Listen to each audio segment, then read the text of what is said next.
SJ, welcome to Muskogee Radio, your weekly source for tribal and community news, interesting guests and discussions, plus a local events calendar.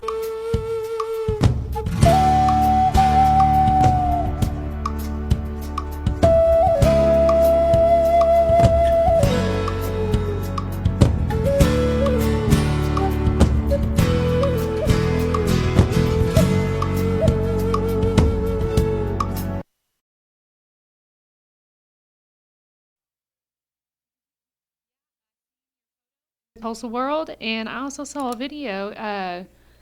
If you want to give us a play-by-play of what happened last night with you and Paul Tay. Well, what we're talking about is Paul Tay is a local character who's been running for various political offices for some time, and some really unorthodox tactics where he just barges in on stuff and disturbs it. Well, anyway, he showed up last night, and people, noticed who he was, and he was walking around handing out a campaign folder and falsely labeling it as a program. Mm-hmm. And people were going to pick it up and go, hey, boy, what's going on here? We don't have this. And we had a brief encounter. He came by and said, oh, the media here, take one of these. And okay, just to kind of move him on. And then went about my business of collecting sound and interviews and things like that. And later, as the forum progressed, they had introduced their panelists, and which were all non-natives, by the way. And the audience was hugely, overwhelmingly native, 99%, I would say. And somehow Tay got loose and got up in front of everybody and started going into one of his rants. Let's just call it that, what it was. And interfering with what the proceedings. In soon the Cox security people showed up. A couple of guys came up and asked him, Mr. Tay, you're going to have to leave. He said, no, I don't have to do it. Blah blah blah, and it quickly degenerated into a wrestling match up there. And in the process of taking him out of the ballroom, he started, fighting and kicking and, throwing his legs down, trying to stop him from taking him out. And I was there with the tape deck running and was, thinking, well, let's see how interesting this gets. And oh boy, was I in for it. Just as they got near the door where I was standing, he kind of lunged and started pulling them and leaning them in my direction. And I thought, oh, geez. And so I backed up and up to the doorpost and was standing there, and all of a sudden the guy lunged at me. And next thing I knew, there were these hands in his face in my face. And he, reached up and grabbed my chest, and I've got, bag straps and a tape deck cords and things like that, and mic cords and my own lanyard. And he grabbed a hold of that and started, wrestling around with me. And I'm thinking, oh, Christ, this is the last thing I need. And I'm trying to push him off, and meanwhile, security is trying to drag him out. And as it turns out, I fell backwards and threw out a leg to try to kind of, catch myself and embrace myself and throw him off at the same time. But then I started losing my balance and went over on my back and hit the floor. And this guy's on top of me, he's screaming and yelling, no, I don't have to, and slobbering, whatever. And the security guys finally peeled him off of me. And I'm laying there going, oh, geez, I should be getting hazard pay for this kind of thing. And, it wasn't directed at me. I think it was a case of me being in the wrong place at the wrong time. Mm-hmm. So I tried to stand up, and I couldn't. Mm-hmm. And I knew that my left leg, the hamstring in the back, mm-hmm. was in tremendous pain. Mm. And I don't know, it felt like a cramp or, the world's largest Charlie horse, you remember those? Mm-hmm. And people helped me up, to the table, and I sat down and collapsed for a little bit. And Security came over and interviewed me, and then the police showed up, and then they called EMTs, and so I spent the next 2 hours at the hospital sitting there freezing my tail off in the waiting room. So it's kind of an interesting night, and I actually had the recorder running during all this period. Oh, wow. And I saved that section, and I've got this incredible piece. Maybe I'll show you or play it at some time, but it's mostly like yelling and screaming. And it was like, I haven't done this since I was a kid reporter, like getting physically involved in it. And they say you're not supposed to be part of the story, but I was. You got literally pulled into the story. You got it. I think a couple of people, were out there with their phones and recorded it, and there was a picture in the Tulsa World this morning about him grabbing me, and I was identified as a member of the media. Hey guys, it's Muskogee. Yeah, right. So that's the start of that was my evening there, and then of course I had to take all that material and produce it in pieces we'll use later in this show. But, oh my gosh, I haven't brawled with anybody in a long time. And part of me was thinking, I'll bet just as soon as this stops, this ballroom's going to erupt against the panel. And sure enough, you started hearing people yelling and screaming, and I'm thinking, I'm missing the best part of this story. But luckily, Angel Olis was there, and I just handed off my recorder to her and said, just keep it running and collect whatever sound you can. And we got some interesting stuff that we'll be sharing here today. But oh my. I love the dedication. I spoke with Angel about it, and she said that you weren't even so much worried about you as you were worried about passing off the deck and being like, please go grab the audio. So. Yeah, I mean, that's why we were there, and it had the potential of being a historic piece. Yeah. It might be a contest entry later, but we'll have to include the Palte part. Yeah, and it was, I actually didn't think about it twice. I said, this is the story we're after, and somebody needs to do it. And I just had the deck running and just handed it to her and said, here, we'll point the mic at them. And she did. We got some good stuff. But, that's, I don't know, it's kind of a feeling that I've always carried is, do your job. And if it demands that you get this kind of involved, then do so, but not something I want to do too often. Part of me was thinking, if this guy just was backed up at least an arm's length, I'd have dropped down. Get off of me! Yeah. But no, I remained a little more composed than that, and while he's screaming and yelling at me. So. Part of the job you don't plan for. It was crazy. Luckily, everyone's got their phone and is recording stuff. So who knows? I may be all over the internet by now. But, hey guys, I'm gonna go viral. Yeah. Gonna go viral within the community. This old man can still do it, guys. Go ahead, retire Tim Gay. Go ahead. I'm still doing it. Okay, Mark, you guys on TV, look here. This is the real story. Right. It's kind of interesting that we were there and taking part in this. We had to. We really had to cover this thing and see what we were doing there. But in a sense, I felt kind of proud that.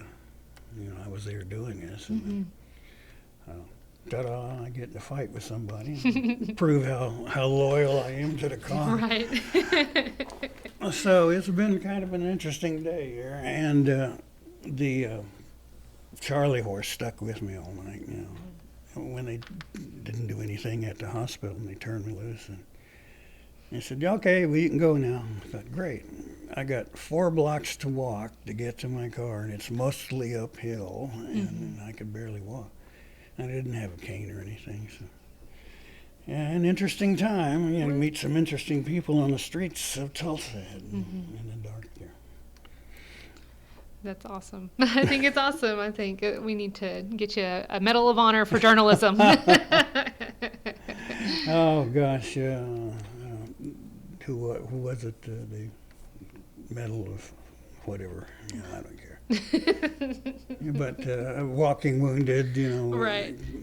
I don't want to say combat bay and dilute anything that our military people. Right. But hazard pay might be worthwhile. Right. Yeah. Anybody listening out Yeah. there? So that's, I think, something that just about any one of our crew would have done. Stuck with the story. And Angel picked it up and improvised and got some good stuff. Yeah, we had three of our vets, our vet in journalism, what we would say veterans in journalism out there covering this. And I'm really glad that they were, they're dedicated to the story. And I think we got some really good stuff. Because we have radio today, and then we're working on written and video as well. So we're going to get that out too, so we can get the story out. I think that story is great, and I think it needs to be told. Okay, well, you might ask the Tulsa World for a picture Right. of this member of the media. Yeah. Anyway, I suppose we should get on with it. I had not run across too many of these incidents in my career, but they do stand as sort of, I can't even think of the word. You want to think high parts, highlights, whatever else, things like that. But that, good Lord. I don't Top wanna, hits. yeah, I don't want to get too many requests for that one. But, as a matter of fact, PR has asked to do an interview later on, so I'll go over and talk to those folks. I survived Paul Tay. Oh, God, yes. When he showed up, he was handing out his flyers and falsely labeling them as programs. And I just knew he was looking around at me, and he was kind of arrogant, too. That this guy's going to cause trouble in one way or another. Yeah, I didn't figure he'd involve me in a wrestling match. Right. Anyway, shall we get on with it? Yeah, let's do it. All right. Now, we actually did use the interview with Brenda Golden that our Muskogee Vision producer, Jared Moore, had come up with. So why don't we just roll on with that, and we'll sit and laugh here, okay? Right.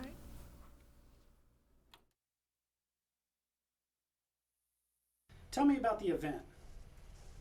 Well, actually, what we're having is a demonstration in support of our reservation and our treaty rights, kind of in response, well, not kind of, actually in response to the one-sided community forum being held by the Tulsa County District Attorney tomorrow evening. When you look at the lineup of speakers there, it's obvious that it's just meant to inflame the public and play on victims' pain and suffering to try to get elected officials that are going to be in attendance to turn against our treaty rights. So this event or this protest, what's it going to consist of, and like what's the game plan for it? And by the way, for the audience that's watching this, I have a link to the flyer in the description of this video. If you want to click it for contact information, dates and times, it's in there. But talk a little bit about what the what the actual event's going to be, and then what's your objectives. What do you hope to accomplish with it? Well, I'm calling this a demonstration of support. It's not actually a protest because we are here to let elected officials and the public know that we're peaceful and that we support our treaty rights, we support our reservation, and that the outcome of this is that I'm hoping we'll have other groups besides Autonomous AIM, the Seminole Treaty People, and Spirit, who have all signed on now. There's one more that's run by May Tiger that's also coming, that we stand together in unity, and then at 5:30 we're going to walk together to the convention center so that we can sit together and show a united front to the public and to the elected officials and to the district attorneys of all the Native people who are in support of our reservation status and our treaty. Well, those are some big groups, and I just, since we're talking about groups that are involved in it, have you guys contacted any of the tribal nations? Was there any? Are they going to be involved in any way, or is it just going to be a non-governmental type of thing? Well, right now I have directly contacted the Muskogee Creek Nation PR department, as well as Chief Hill directly, myself, inviting them, because we will have a portable speaker and would like to hear from a representative of the Creek Nation. Other members of our group have reached out to Chief Batten. I believe that citizens of their own nations should reach out to their own elected officials. So that's what's happened with the Choctaw Nation and the Cherokee Nation have both been contacted and told about our demonstration. And of course, any representative that wants to have time to speak tomorrow in support of our treaties is more than welcome. We've asked all representatives to come. So, and I just want to remind the audience again, the link to the flyer with all the contact information and everything is in the video description. And also, if you're watching this and you have any questions about the event or generally, you can pop them into our YouTube chat right now and we'll try to get them answered. Is one of the objectives of this to get into the forum so that you guys can make actual statements in the actual forum that's going to take place? Is that what's going to happen here? Because I know that it mentions that there might be you guys are going to march down to the DoubleTree. Is that correct? Kind of like, what's the objective there with that? Well, we're not to the DoubleTree. We're marching to the Cox Business Center. Okay, yeah. The other way around. Yeah, to enter together so that we can sit together and make a statement. Yes. Okay. We'll have a visual statement, as well as if there's an opportunity for comments from the crowd. Certainly, anyone that's there has the freedom to speak up outside of the.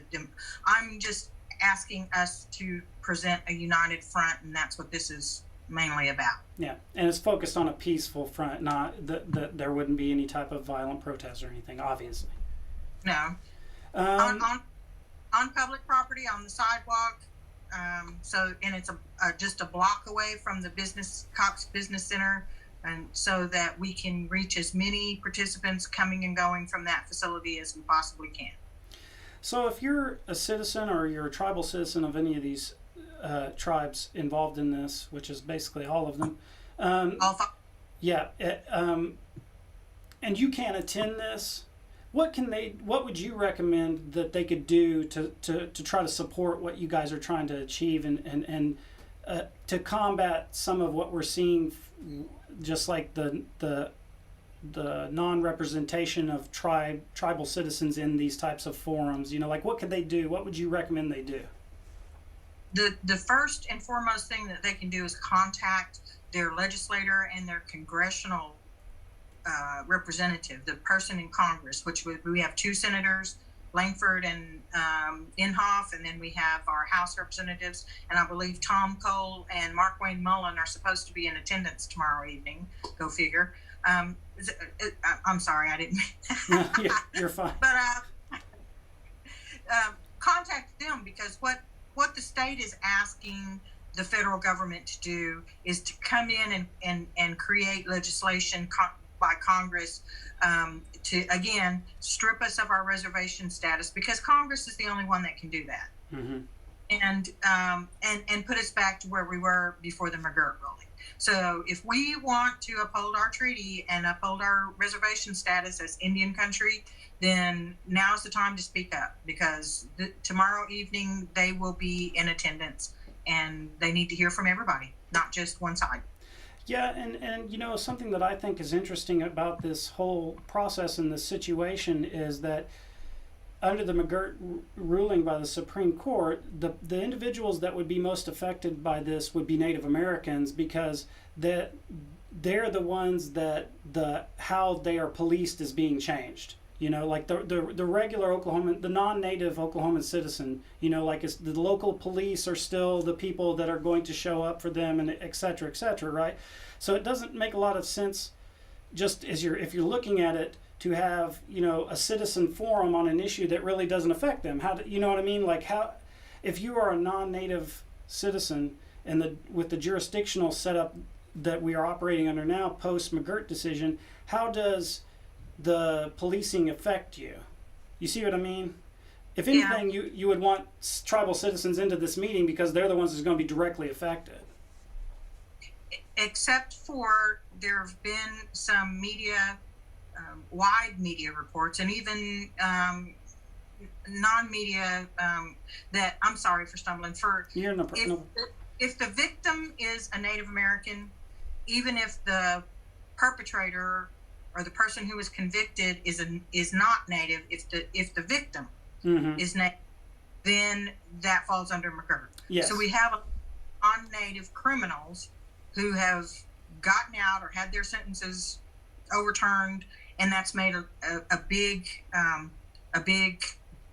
whatever you want to call it, resounding bang in the community because that non-Native criminal that did something to a victim that was Native American mm-hmm. now falls under McGirt. So right. But the impact on that, like that's what I was saying, like this forum is a community impact forum. So mm-hmm. the theory set forth for it is we're going to have a forum where people who are impacted could come forward and speak. And in that scenario too, the victim of that was a Native American. In that scenario, and the criminal or the perpetrator that was convicted is a non-Native, and I guess you could say that he was impacted if this person got out of jail. He would go to this forum and he would say it's great. Like I got out of jail. but I assume they're asking for the impact on just the general citizenry, and those should be predominantly Native Americans that are impacted, right? Like that's who the complaints should be coming from, is Native Americans saying either I'm not getting the police coverage that I think I should be getting, or what. It just seems strange to me that they're in the media we've seen from all these outlets publicizing the non-inclusion of Native tribes or Native groups in these impact forums when they're the predominant people who've been impacted by the decision.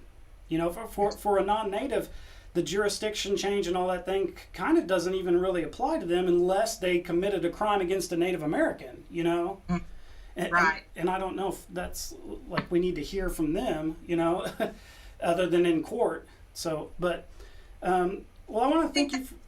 That's the main argument, is that the victims now aren't getting justice because the persons who committed the crime have had their sentences overturned. But I have a whole different take on that as a defense attorney. Mm-hmm. We have a very high percentage of Native American and people of color in prison, even though we're a small minority in the state. Mm-hmm. And that's because of systemic racism and the injustice system against our people that prey on the poor and the people of color. So this is a chance for us to take our sovereignty and prosecute our own and handle our own affairs. And that's what I'm advocating for. Well, now that you bring that up too, I think it's an interesting thing. I'd like to get your opinion as a citizen on the recent push and legislation to remove critical race theory and stuff from education, and now they're going to have meetings where they're going to say, we don't want to upset certain groups in the school by teaching history about this. What is your opinion of that? And it's the same kind of parties, Governor Stitt, etc.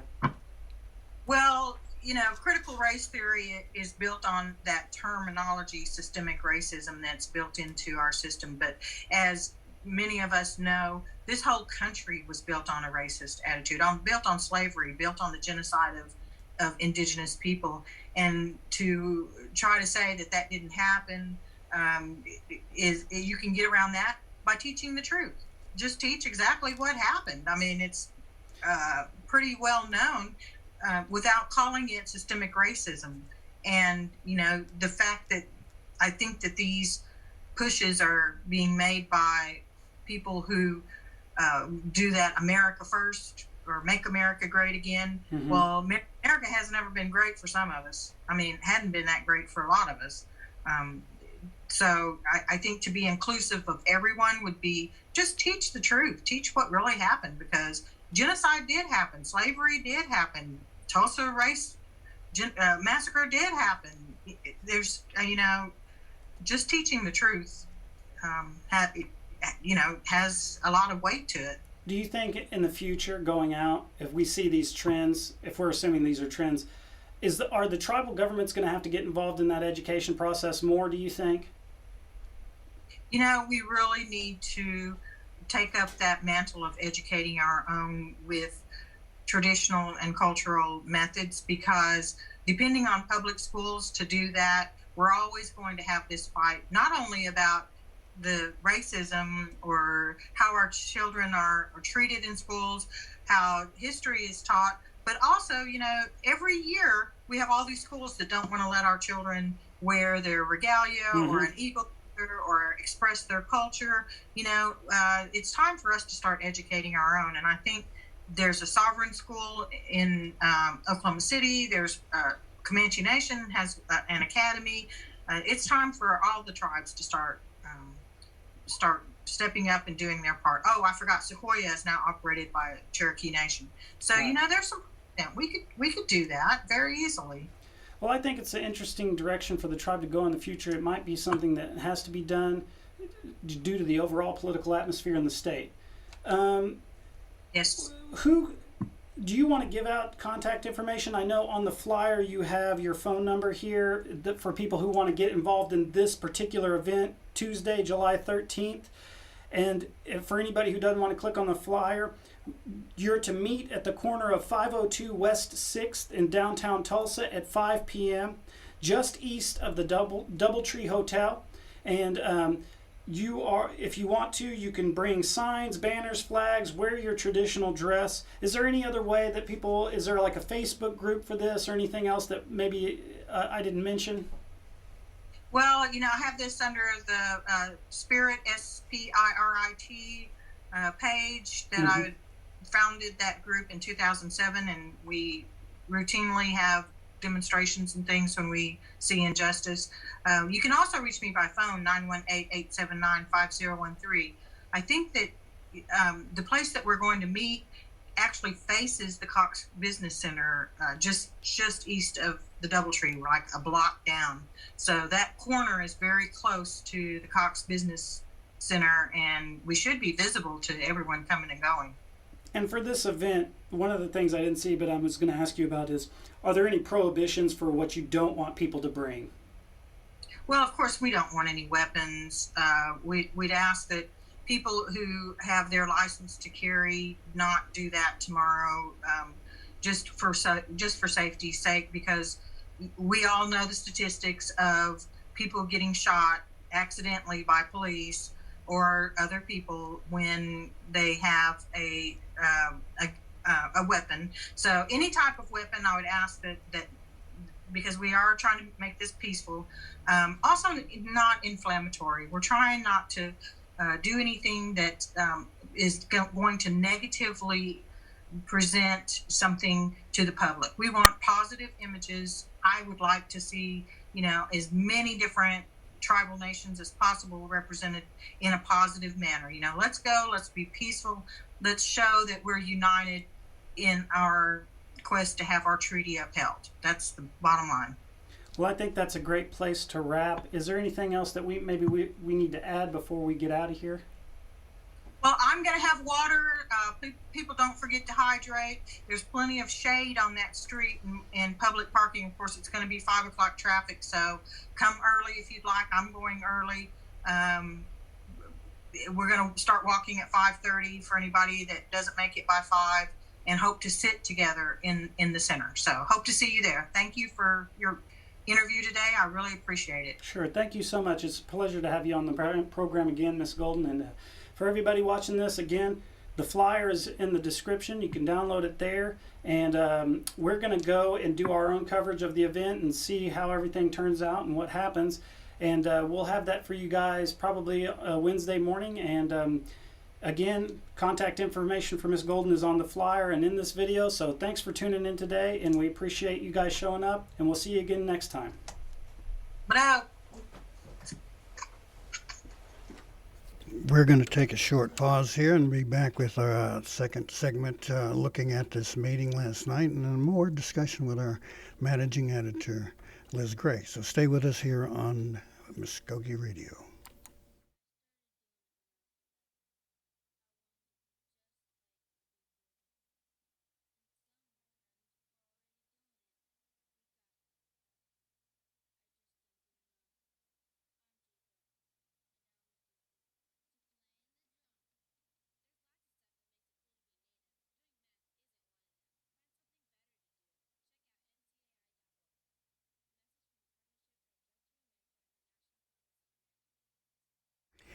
All right, Liz. Now you've been on the job about a week or so, something, a couple weeks. Yeah, a week. week. A week yesterday. This is such an important part of our tribe and services that are being rendered to them. What do you got in mind for Muskogee Media as far as the managing editor goes? Do you have any plans or goals or want to be kind of thing?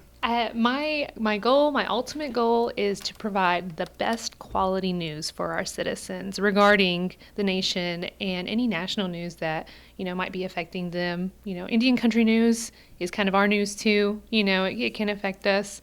I like to do the federal, and local tribal level. I want to really bring and drive home that news because I feel sometimes there might have been,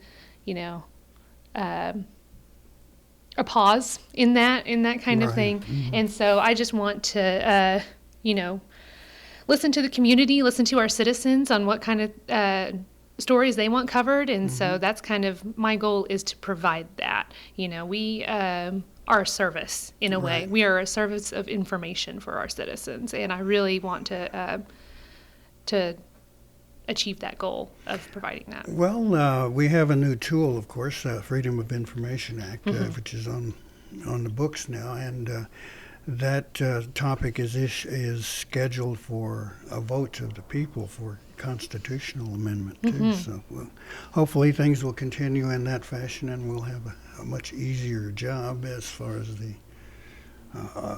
obtaining of information. And that kind of thing. Well, anyway, let's go back to the forum last night. Of course, the news media all over Tulsa is talking about the protest going on.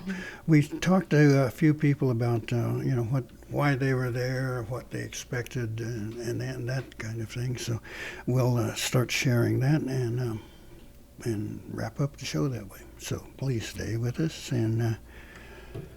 Which button here? Okay.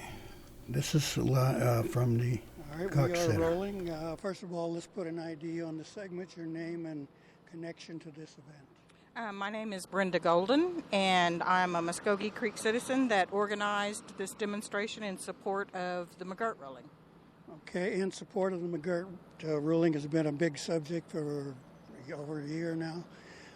Why was it important that you come here today?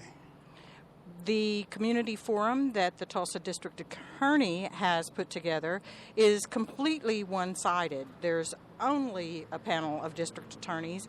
The invited guests are all persons that are known to be antithetic towards the McGirt ruling, and so it just appears and seems that it's a completely one-sided forum where no tribal or native representation is being held. They say there was an email back beginning of June, I think, that notified or invited the tribes to come be a part of this. Are you familiar with that? I know that they said they did. However, I spoke to Chief Hill, and he had not received an invitation. He said he heard about it when someone texted him a copy of the flyer last week. And as you come out here today, it's to show the native value we put on the sovereignty, and it was underlined by the McGirt decision. Now, is this butting heads with the state of Oklahoma now? No, I don't see it as butting heads. I see it as us trying to balance what they're trying to do. They're going to be listening to the community, but they forgot that we are part of the community. And when they didn't invite us, we just invited ourselves. And we saw that, there were some big shots on the panel. They aimed for discussion today. But it's like the small voice of the tribal people was not being included, or just, the sovereignty of the government, or both? I think both. I mean, it didn't have to have tribal government elected officials per se, but there are organizations that could have been on the panel that address victims' rights and criminal charges. So, to totally leave us out is pretty telling about what they wanted to do with this forum. It seems like this kind of follows a trend that the governor has set up in opposition to many things that tribal governments feel is important, sovereignty, gaming. I understand now it's over oil and gas royalties and leases and things like that. Is Governor Stitt showing you that he's anti-Indian? Governor Stitt has shown that from the very beginning when he attempted to throw out some gaming compacts, wanted to negotiate for higher portions of those compacts. He's hired outside legal counsel to fight the McGirt ruling. He's done everything he can to show that he is anti-tribal sovereignty and anti-Native rights. How telling is it that his special assistant for Native American Affairs resigned and said he's not following the best course? Well, it's also telling that he has not filled that position since it was vacated. He doesn't believe that we need a liaison, and he hasn't tried to sit down to work out solutions to this supposed problem that he's created. And I say he created it because the rhetoric and all of the things that he's done, like putting on his Twitter and Facebook page, anybody that has a problem with McGirt, come put it on my webpage. He's set up a whole site so people can come complain about McGirt on his governor's page. So, he's doing everything he can to undermine this ruling. Well, it's pure speculation on my part, but it sounds eerily similar to what our former president was doing when he was in office for 4 years. I think that he took a playbook out of our former president's, way he did things, in that he's wanting to win at all cost, and he doesn't care who he burns down in the process. What do you think will be the outcome of today's session?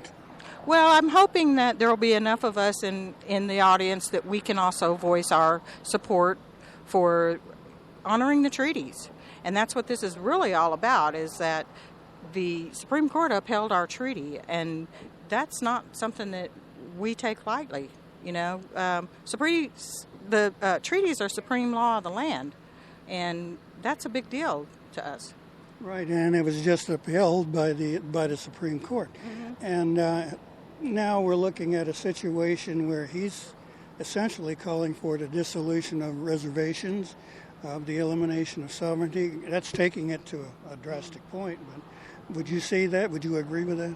I think that is part of why they're having this community forum tonight, and there are congressional representatives that will be in attendance. Representative Tom Cole has said he will be here. Representative Mark Wayne Mullen said he will be here. Both are Republicans. Both are anti-reservation, if you want to put it that way. And so I am afraid that if we are not here to speak up for our sovereignty, that the congressional leaders will go away with only hearing reasons to deestablish our reservation. Congress can pass a law and deestablish our reservations, and that's what we don't want to happen. Okay. Well, I think that's all the questions on the top of my head. Is there something you might want to add, something that's important that we haven't touched on? I would ask everyone to, if they're not going to be at the forum tonight, to go to the governor's webpage and make our comment in favor of the McGirt ruling. And also, contact your congressional leaders and let them know that we don't want this overturned, that we ask for them to uphold the treaties. Thank you. Okay, over to you. Glad you're here. My name is Max Trickey, and I'm with the Taco Tribal Town, and I'm their treasurer. Okay, why is it important for you to be here at this meeting today? Well, I'm just trying to get all the information I can regarding McGirt. It seems to be trickling in from all kinds of different directions, and so I'm just trying to get as much information as I can. Okay, now this meeting is full of non-native officials, shall we say, and no native representation on the panel. Does that seem kind of one-sided to you? It does.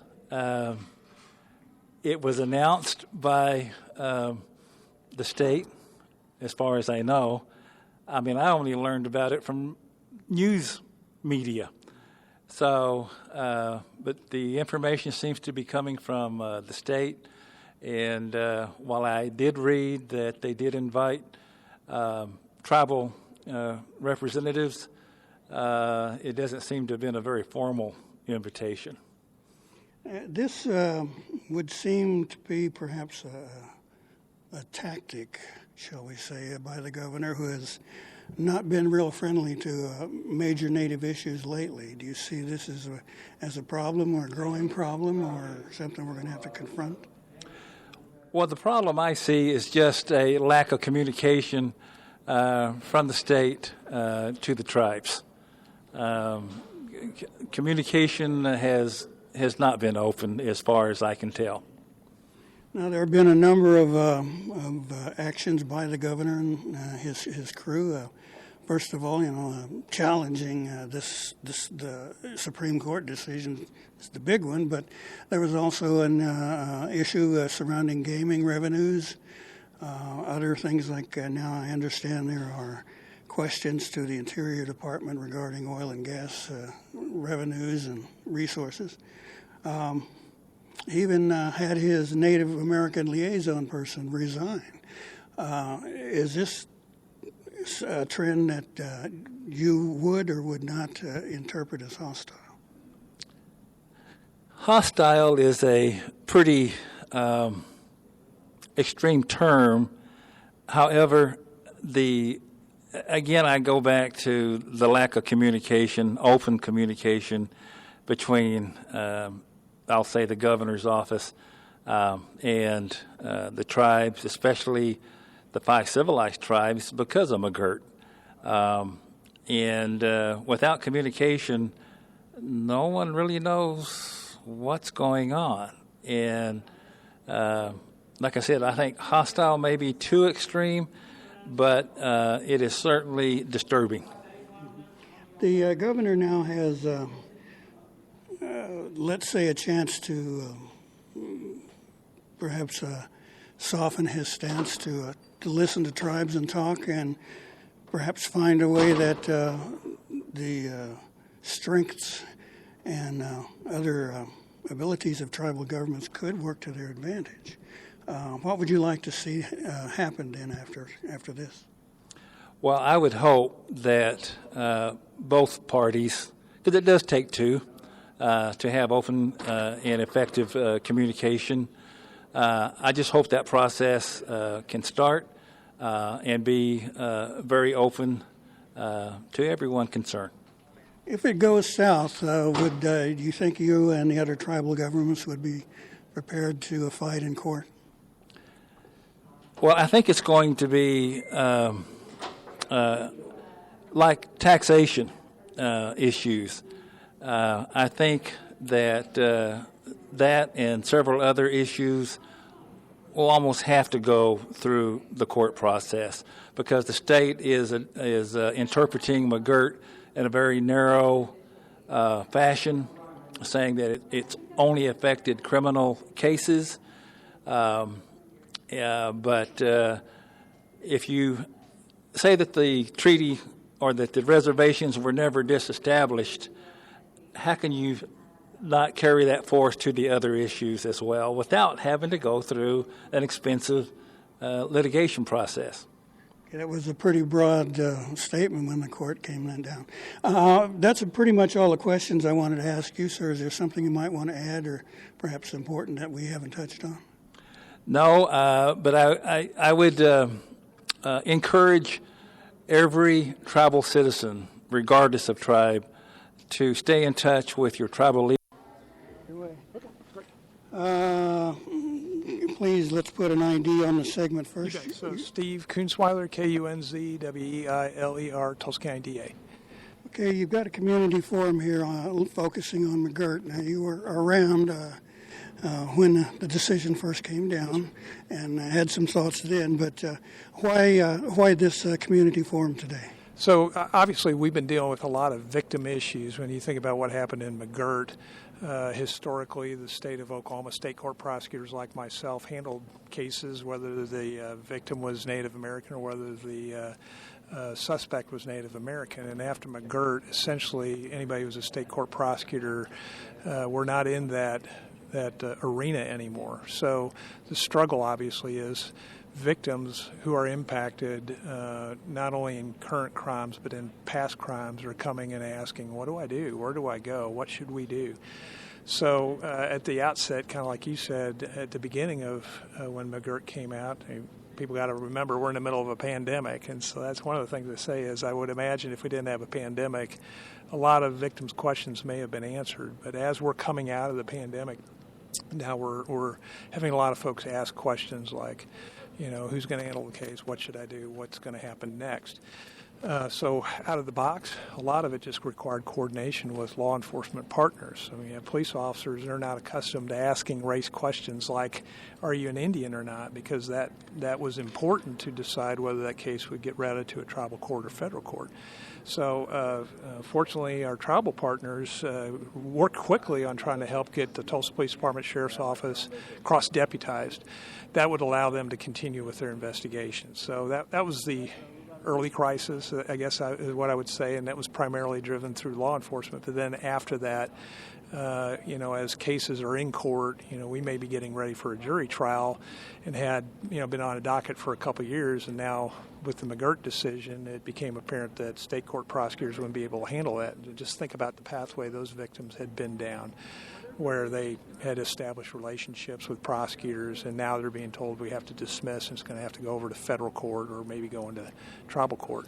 So that has been a heavy lift. And then obviously there's always these cases that we're looking at of people who've already been sentenced to prison and people who've had that belief that there was finality to the case, and with that decision now, that's really kind of up in the air. It's still under a lot of litigation, but we have on a daily basis people who are in prison serving crimes, and we have to inform those family members 10, 15, 20 years ago. They thought, hey, that the murder of my family member is over, and we got justice. Now we're having to tell them, it may not be over. We may have to, dig up all those old wounds and see if the feds or the tribe can do something to, bring justice in that case. So, as you can imagine, it's very much victim focused. We're trying to do everything we can to at least answer questions that people have about what do I do if I'm a victim.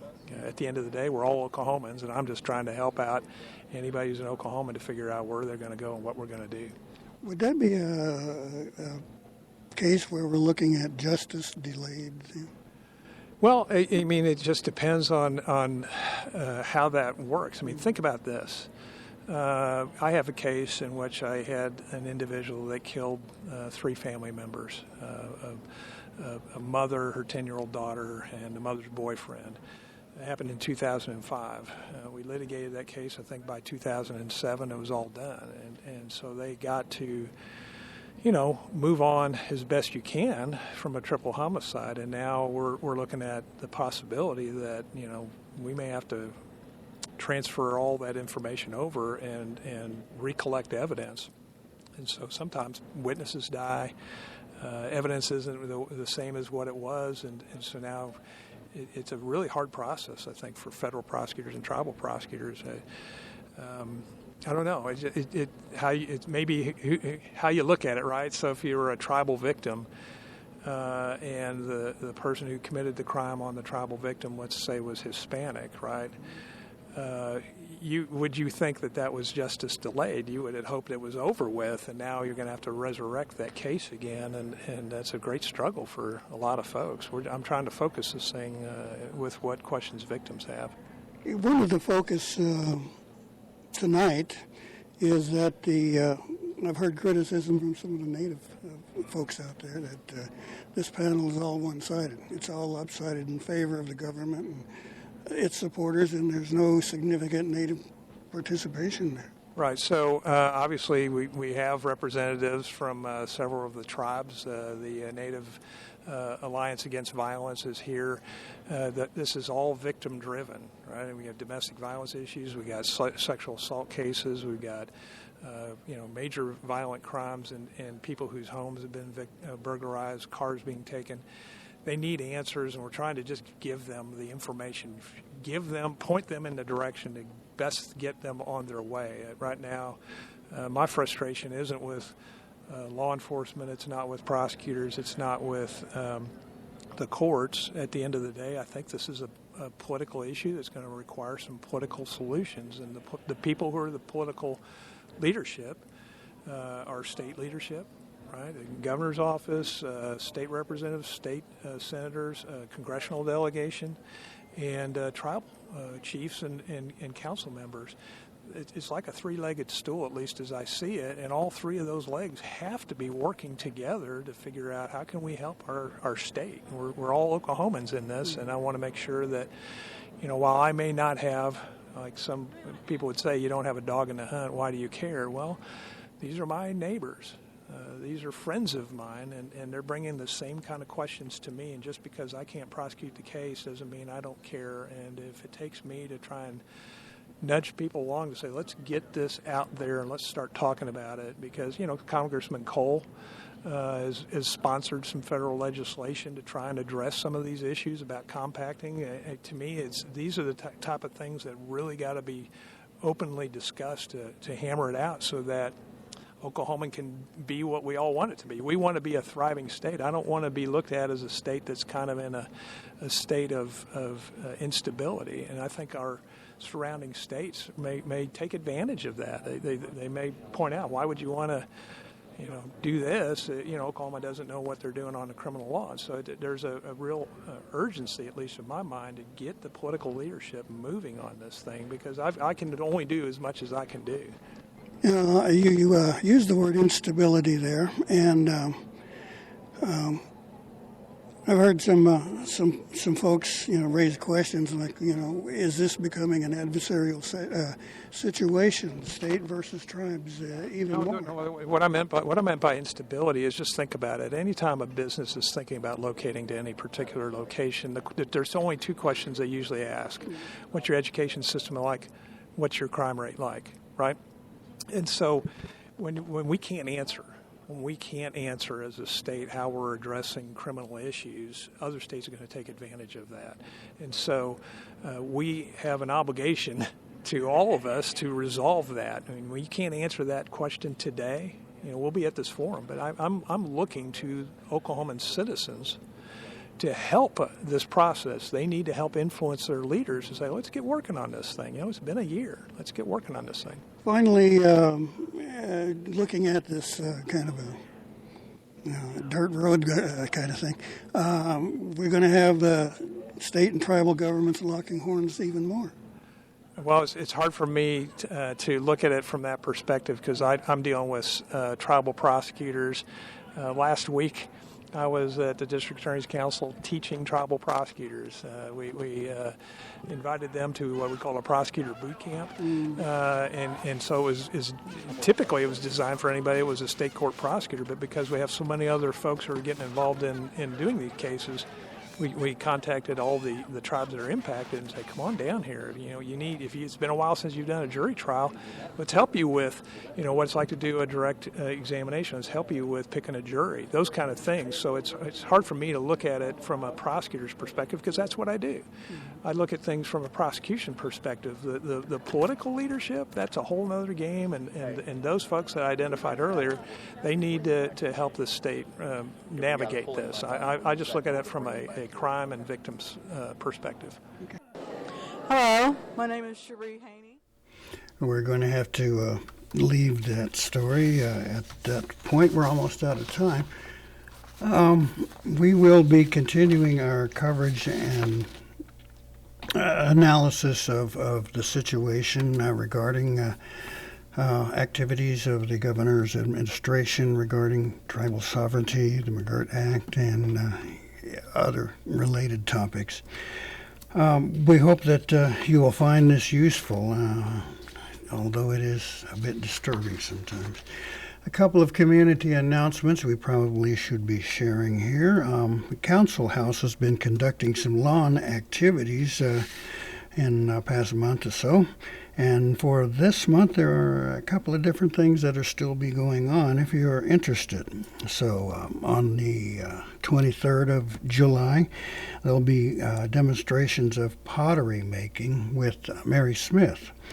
And on the 27th, there'll be finger weaving with Sandy Wilson, and also on the 29th with finger weaving with Sandy Nelson. Although on the 27th it says finer weaving, so let's find out what the difference is there. If you're interested and you have questions, call the Creek Nation Council House at 539-286-4663. Okay, and of course a reminder that the Muskogee Nation Festival is back on this year. It's scheduled for September 23rd through the 26th this year in the fall. So, and hopefully it will be a little cooler. We don't know what sort of design or ideas might be coming up. We hopefully will find out and let you know if there are modifications. But in the meantime, I think we're going to share a little bit of this and get out of here. Ensure that all our citizens experience a full measure of justice when they are the victim of a crime, and it is imperative that we preserve past convictions so that victims and their families are not victimized. Thank you. We already victimized! We're already victimized! Look at the statistics! Legal occupation.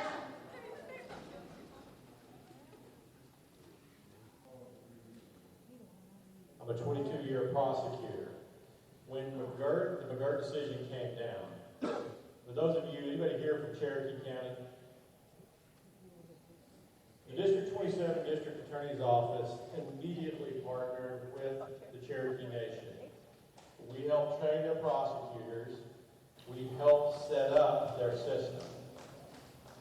We also have worked with the Muskogee Nation. The problems with the McGirt decision are real. For years and years, many of us here have prosecuted some of the worst offenders here in the state of Oklahoma. Those individuals that have murdered, raped, robbed our family members. Join the club. Join the club. And for everybody in this room, there are victims who are desperate to see that those individuals that raped.